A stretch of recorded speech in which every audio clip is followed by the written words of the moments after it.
Hello दोस्तों, स्वागत है आप सभी का आपके अपने YouTube channel Sanskrit in easy way में। आज हम नमूना प्रश्न पत्र एक लेकर आए हैं। कक्षा 8 हिंदी का समय रहेगा आपके इसमें 2.5 घंटे का और पूर्णांक होगा 80। जो प्रश्न 1 से 6 तक पूछे जाएंगे आपको वो सभी एक एक नंबर के होंगे, वस्तुनिष्ठ प्रश्न हैं। प्रश्न 1 पूछा जा रहा है, पुडुकोट्टई जिला किस प्रदेश में है? इसका उत्तर होगा तमिलनाडु। दोस्तों, यदि आप चैनल पर नए हैं तो वीडियो को लाइक करना ना भूलें, चैनल को सब्सक्राइब कर बेल आइकन पर क्लिक करें और ऑल का बटन जरूर दबा दें ताकि सारे वीडियो आप तक सबसे पहले पहुंचते रहें। प्रश्न नंबर 2 है, लेखक बदलू को कहा करता था? बदलू मामा, बदलू चाचा, बदलू काका या बदलू नाना? सही उत्तर है बदलू काका। प्रश्न 3 है इसमें, टहलुओं शब्द का अर्थ है टहलने वाले, टालने वाले, टहलाने वाले या सेवकों? सही उत्तर है सेवकों। बाज क्या गिन रहा था? क्या गिन रहा था वो? पेड़ों की संख्या, सांपों की संख्या, पंखों की संख्या या जीवन की अंतिम सांसें? तो सही उत्तर है इसमें जीवन की अंतिम सांसें। प्रश्न 5वां पूछा है, भेड़ों की तुलना किससे की गई है? तो सही उत्तर होगा इसमें जर्मनी सेना से। अगला प्रश्न इसमें है, क्या निराश हुआ जाए पाठ के लेखक हैं? कौन है इस पाठ के लेखक? सही उत्तर इसका है हजारी प्रसाद द्विवेदी। फिर आते हैं आपके अति लघुत्रात्मक प्रश्न। प्रश्न नंबर 7 पूछा है, बस की यात्रा पाठ में लेखक ने वृद्धा किसे कहा है? सही उत्तर है बस को। फिर है 8वां प्रश्न, सुदामा ने सारा गांव क्यों छान मारा था? तो उत्तर होगा इसका, सुदामा ने अपनी झोपड़ी खोजने के लिए सारा गांव छान मारा था। प्रश्न 9 है, एक बस कहाँ से आती है? उत्तर लिखेंगे, एक बस अंतरिक्ष के पार की दुनिया से आती है। और 10वां प्रश्न है, गवरा गवरिया को क्या सलाह देता है? उत्तर लिखेंगे, गवरा गवरिया को टोपी न पहनने की सलाह देता है। प्रश्न 11 है, पत्र लेखन प्रतियोगिता आयोजित करने का सिलसिला किसने प्रारंभ किया? तो सही उत्तर इसका लिखेंगे, पत्र लेखन प्रतियोगिता आयोजित करने का सिलसिला विश्व डाक संघ ने प्रारंभ किया। फिर है लघुत्रात्मक प्रश्न। प्रश्न 12 है, भेड़ चाल से क्या अभिप्राय है? भेड़ों ने क्या उद्यम मचाया था? तो भेड़ चाल से अभिप्राय है, एक को देखकर वैसा सभी करने लगे। दिन भर की भूखी भेड़ें दाने का सूप देखकर उस पर झपट पड़ी थी। कुछ लकड़ी के दीवान पर चढ़ गई थी और कुछ पलंगों को फांदती हुई, बर्तन गिराती हुई आगे निकल गई। प्रश्न 13 है, बाज ने सांप को दुर्भाग्यशाली क्यों कहा? इसका उत्तर होगा, बाज ने सांप को इसीलिए दुर्भाग्यशाली कहा क्योंकि सांप एक बंद कोठरी में रहता था। वह खुले आकाश में उड़कर स्वतंत्र जीवन जीने की अहमियत भी नहीं जानता था। फिर है प्रश्न 14, सुदामा अपने बगल में चावलों की पोटली क्यों दबा रहे थे? उत्तर लिख देंगे इसका, सुदामा अपने बगल में चावलों की पोटली इसीलिए दबा रहे थे क्योंकि वो द्वारका में श्री कृष्ण के ठाट बाट को देख करके हीन भावना से ग्रसित हो गए थे और वे उसे तुच्छ भेंट मान रहे थे। प्रश्न 15 है, चिड़िया चोंच में तिनका दबाए उड़ने की तैयारी में क्यों है? उत्तर लिखेंगे, चिड़िया अपनी व बच्चों की सुरक्षा के लिए घोंसला बनाना चाहती है, इसीलिए वह चोंच में तिनका दबाए उड़ने की तैयारी में है। फिर इसमें बदलू का चूड़ियाँ बेचने का तरीका क्या था? तो उत्तर लिखेंगे इसका, बदलू का चूड़ियाँ बेचने का तरीका था वस्तु विनिमय का था, इसीलिए वह चूड़ियों को नकद ना बेच करके अनाज के बदले में उन्हें बेचता था। फिर है इसमें अगला प्रश्न, आया है सो जाएगा राजा रंक फकीर, लेखक का पंक्ति से क्या आशय है? इस प्रश्न का उत्तर है, इस पंक्ति का आशय है कि संसार में जो आया है उसे एक दिन अवश्य जाना पड़ेगा। चाहे वह राजा हो, फकीर हो या भिखारी। फिर है प्रश्न नंबर 17, ग्रामीण महिलाओं ने साइकिल चलाना क्यों चुना? उत्तर लिख देंगे हम इसका। ग्रामीण महिलाओं ने अपनी स्वाधीनता और गतिशीलता की अभिव्यक्ति के रूप में साइकिल चलाना चुना ताकि अपनी जिंदगी के परंपरागत ढर्रे को बदल सके। फिर है प्रश्न नंबर 18, दीवानों की हस्ती कविता में कवि ने हमें क्या संदेश दिया है? प्रश्न 18 का उत्तर लिख देंगे, हमारे मन में देश प्रेम की भावना होनी चाहिए। हमें केवल अपने लिए ही नहीं, दूसरों के लिए भी जीना चाहिए। अपने रिश्ते नातों से बढ़कर सभी देशवासियों के बारे में समान भाव से सोचना चाहिए और आवश्यकता पड़ने पर देश के लिए सर्वस्व समर्पण करने को हमेशा तैयार रहना चाहिए। फिर अगला प्रश्न इसमें आपके आ रहा है, चिट्ठियों की दुनिया अनूठी है, कैसे? तो इसका उत्तर लिखेंगे, वर्तमान में भी संदेश भेजने का सबसे उत्तम साधन पत्रों को ही माना जाता है। भले ही टेलीफोन, एसएमएस, फैक्स, ईमेल आदि ने संचार के साधनों में अपना विशेष स्थान बना लिया है, लेकिन पत्रों के महत्व को कम नहीं आंका जा सकता। आज भी राजनीतिक, साहित्य व कला के क्षेत्रों में प्रमुख कार्य पत्रों के आधार पर ही किए जाते हैं, क्योंकि पत्र स्थायी, भाव प्रधान व लिखित प्रमाण होते हैं। प्रश्न 20 है, बदलू की किस बात से लेखक को उसकी स्वाभिमानी पर गर्व हो आया?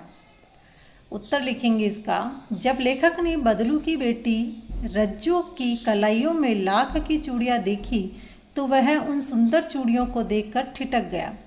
तभी बदलू ने उसे बताया कि यह मेरा बनाया अंतिम जोड़ा है। जमींदार ने इसे अपनी बेटी की शादी के लिए बनवाया था, लेकिन केवल 10 आने पैसे में वह इसे खरीदना चाहता था। मैंने उसे देने से ही इनकार कर दिया। यह सुनकर लेखक को बदलू की स्वाभिमानी पर गर्व हो आया कि बदलू ने लाख की चूड़ियाँ न बिकने के दिनों में भी अपने उसूल नहीं तोड़े और कम पैसों में सुहाग की चूड़ियों का जोड़ा भी नहीं दिया।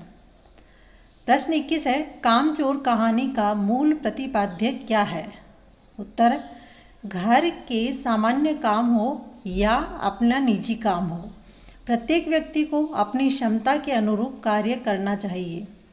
काम करने से व्यक्ति का स्वास्थ्य अच्छा रहता है, उसका मन काम में लगा रहता है और उसमें काम करने की आदत भी पड़ जाती है। माता पिता को चाहिए कि वह अपने बच्चों से कार्य करने की आदत डालें, उन्हें निठल्ला बैठा करके नौकरों पर निर्भर नहीं करना चाहिए। अब आ रहा है प्रश्न, निम्नलिखित मुहावरों का अर्थ लिखिए। सबसे पहला मुहावरा इसमें है, ईंट से ईंट बजाना। तो इसका अर्थ होगा घमासान लड़ाई करना। दूसरा मुहावरा पूछा है, खाक छानना। इसका उत्तर अर्थ लिखेंगे, मारे मारे फिरना। प्रश्न 23, निम्न के विलोम शब्द लिखिए। विलोम शब्द लिखने हैं, आदर का निरादर, गुरु शिष्य, लाभ का हानि, क्रय का विलोम होगा विक्रय और लोभ का होगा त्याग। प्रश्न नंबर 24, निम्नलिखित शब्दों के उपसर्ग छांटकर लिखिए। यहाँ कुछ शब्द दिए हुए हैं, इनके उपसर्ग छांटने हैं। उपमंत्री जो शब्द है इसमें उपसर्ग है उप। सपरिवार शब्द में उपसर्ग होगा स। आजीवन में उपसर्ग होगा आ और प्रतिकूल में उपसर्ग होगा प्रति। अगला प्रश्न है, व्यक्तिवाचक संज्ञा किसे कहते हैं? उदाहरण दीजिए। उत्तर लिख देंगे, जिस संख्या से एक जाति की एक वस्तु, किसी एक व्यक्ति या स्थान का बोध होता है उसे व्यक्तिवाचक संज्ञा कहते हैं, जैसे गीता, राम, कमल, जयपुर आदि। अगला है प्रश्न नंबर 26, गुणवाचक विशेषण किसे कहते हैं? उदाहरण सहित लिखिए। उदाहरण के साथ में लिखना है, तो इसका उत्तर लिखेंगे, जो शब्द किसी वस्तु या व्यक्ति के रूप, गुण या रंग संबंधी विशेषता को प्रकट करते हैं उन्हें गुणवाचक विशेषण कहते हैं, जैसे मोटा, लंबा, काला, बुरा आदि। अब आ रहा है प्रश्न नंबर 27। अपनी वार्षिक परीक्षा के संबंध में अपने बड़े भाई को एक पत्र लिखिए। 2 दिए हैं इसमें, अथवा में एक और दे रखा है। अपने विद्यालय के प्रधानाध्यापक को शुल्क मुक्ति के लिए प्रार्थना पत्र लिखिए। तो हम यहाँ आपको पत्र हल करके दे रहे हैं। तो ऊपर वाला वार्षिक परीक्षा का है, उसमें हम लिखेंगे सबसे पहले अपना पता, उसके बाद में लिखेंगे पूजनीय भाई साहब, सादर प्रणाम। हम सभी यहाँ पर सकुशल हैं तथा आपको ईश्वर की कृपा से आनंद चाहते हैं। मेरा अध्ययन अच्छी तरह से चल रहा है। अब मार्च के प्रथम सप्ताह में मेरी वार्षिक परीक्षा है। इस बार मैंने पूरी मेहनत की है तथा सभी विषयों की तैयारी इस तरह से की है कि मैं प्रथम स्थान पाकर के उत्तीर्ण हो जाऊंगा। माताजी आपको आशीर्वाद कह रही हैं। पत्रोत्तर शीघ्र भेजने की कृपा करें। और फिर नीचे लिख देंगे आपका आज्ञाकारी अनुज। अगर प्रश्न में नाम दिया है तो हम यहाँ नाम लिखेंगे और नहीं तो हम अपने रोल नंबर लिख देंगे। अब आ रहा है प्रश्न अगला 28। निम्न में से किसी एक पर निबंध लिखो। इनमें से किसी एक पर निबंध देना है। यहाँ 5 निबंध हैं, इसलिए अच्छे से इनको याद करना है। पहला इसमें दे रखा है स्वच्छ भारत अभियान, दूसरा दे रखा है पर्यावरण संरक्षण, तीसरा दिया हुआ है कोरोना महामारी, चौथा है जल संरक्षण और 5वां है विद्यार्थी और अनुशासन। तो इन 5 निबंध में से हम आपको एक निबंध हल करके दे रहे हैं, वो है कोरोना महामारी। तो सबसे पहले लिखेंगे इसमें प्रस्तावना। कोरोना वायरस एक विश्वव्यापी संक्रमण है। यह ऐसा वायरस है जो मानवों की श्वास नलिकाओं पर संक्रमण कर सीधे फेफड़ों में पहुंच करके उन्हें भारी नुकसान पहुंचाता है। फिर लिखेंगे कोरोना वायरस विश्वव्यापी समस्या। तो इसमें लिखेंगे कोरोना वायरस भारत की ही नहीं बल्कि एक विश्वव्यापी समस्या है। कोरोना वायरस का प्रकोप सबसे पहले वर्ष 2019 में चीन देश के वुहान नगर से आया और वहीं पर इस वायरस के प्रकोप से अनेक लोगों की जानें गई। अब आगे हम लिखेंगे कोरोना वायरस व उसके दुष्परिणाम। कोरोना वायरस अनेक प्रकार के वायरसों का एक समूह है। विश्व स्वास्थ्य संगठन ने इस वायरस समूह का नाम कोविड-19 दिया और कहा कि कोविड-19 एक महामारी है। इसका प्रकोप बहुत ही भयानक है। यह वायरस मानव की श्वास नलिका में संक्रमण करता है, जिससे श्वास लेने में कठिनाई होती है। इस वायरस की भयानकता के कारण कई लोगों की मृत्यु भी हो गई है। फिर इसका अगला पॉइंट लिखेंगे कोरोना वायरस को रोकने के उपाय। कोरोना काल में रोग प्रतिरोधक क्षमता को बढ़ाने के लिए पौष्टिक आहार आवश्यक है। 2 गज की सामाजिक दूरी, नाक और मुंह को मास्क से ढककर रखना आवश्यक है। इस समय में कोरोना वायरस की वैक्सीन सभी जगह उपलब्ध है। सभी को वैक्सीन जरूर लगवानी चाहिए। इस महामारी से मुक्ति पाने के लिए सभी लोगों का सहयोग अति आवश्यक है।